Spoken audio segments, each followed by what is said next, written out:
Every small business has a story, but what happens when it's time to pass the torch? Now, whether you've planned for it or not, this is called succession planning, and it really boils down to one simple thing: preparing for the transfer of ownership and leadership of your business from you, the current owner, to the future owner known as the successor. I'm James Comblo, the president and CEO at FSC Wealth Advisors. And as a small business owner, I know what it is to pour your heart and soul into building your company and taking care of not only your family, but your employees, your clients, and your customers. But have you thought about what will happen to your business when you're ready to retire, or if you can no longer work? Now, this is something that I have firsthand experience with, having helped many advisors retire successfully and ride off into the proverbial sunset. But I've also had advisors who faced medical issues and they just could not work anymore. Now, what would happen to your business if this happened to you? Thankfully, in our cases, we did some extensive planning ahead of time to make sure that our business and our clients were not disrupted during those periods of change. But I've seen the story play out when the plan wasn't in place. And unfortunately, it never goes well for anyone involved: your family, your employees, or most importantly, your clients. And so succession planning is a crucial step in ensuring the long-term success of your business. It involves getting prepared for the transfer of ownership and leadership to that next generation. And there are quite a few areas to think about, like who will take over, right? How will this transition affect you from a tax standpoint? How much money will you get? How long will you stay involved after a sale or a succession event? So let's touch on a few of those now. The first issue is just a lack of planning, right? A failure to plan early is one of the biggest pitfalls in succession planning. I've seen many business owners wait to start this process until they're ready to retire, right? They want to retire in the next 6 months, or they want to sell their business. And oftentimes it's just too late. Then they have this rushed transition. And if it's the sale of a business, you most likely receive a much lower payout, right? So the question is, if this is you and you don't maximize the value of your business heading into retirement, how will that affect your retirement, and how will it affect your family? Then, as you go through this process, if you're not already, you have to become a communicator. You have to let all the parties involved know what is happening at all times. When I was taking over my company, I was over communicating everything with our key stakeholders, right? That included employees, family members, other professionals, and especially our clients.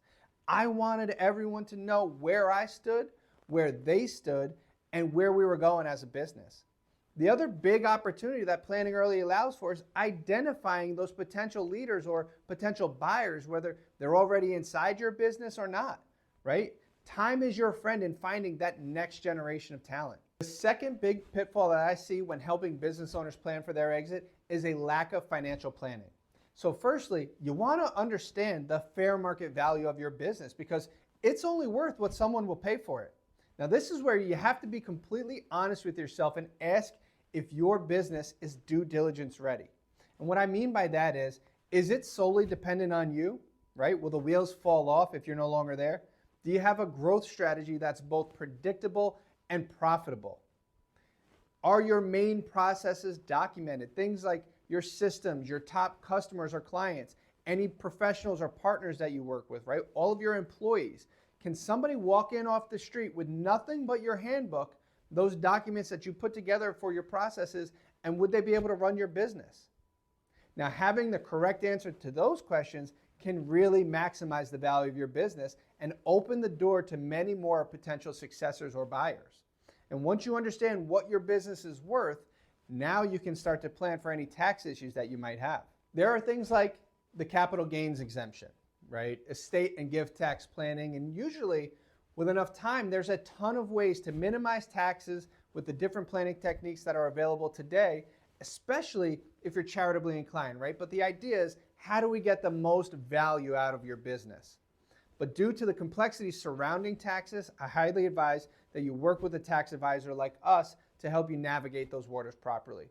You also want to make sure that you're working with an attorney who understands business ownership transfers, or you might run into some serious issues surrounding the actual transfer, right? You need things like shareholder agreements, right? Any contracts that have to be signed, all of the rules and regulations that come along with selling a business. You want to make sure somebody that you're working with, they understand this world. And then lastly, you want to plan your actual exit. And so again, you might have spent a lifetime building this company. The last thing you want to do is watch it crumble because you didn't think about that proper exit strategy. And there's quite a few that I've seen work really well. The most common is a transition period where you stay for a predetermined amount of time, make sure that the new owners and leaders get their feet on the ground and they have all the systems running. I've also seen things like a phased succession where you sell parts of the business over time. Maybe I've seen other people take an advisory role at the company. I've even seen clean breaks where you just sign the papers and you move on. They can work well too. It just depends on what business you're in and what it is you're trying to do as the owner. And so those are the biggest pitfalls that I've seen when starting to work with business owners on their succession plans. And as I said earlier, I've been through this a number of times, and everything, as I say, is figure outable, right? There's no challenges in this world that can't be worked through and figured out. But the key is to start early and make sure that you have time to figure out any issues that might come up along the way. You want to identify any potential successors, develop your plan, right? Over communicate that plan, seek out the right professionals so that they can work with you through this process. And then doing those things will go a really long way, because succession planning is not just about securing the future of your business. It's about preserving your legacy. So start planning today to ensure both a smooth transition and a better tomorrow for your business. As always, we're ready to help. If you have any questions, feel free to reach out to us. And if you like this video, click that subscribe button so you can be alerted to all the videos that we're creating in the future.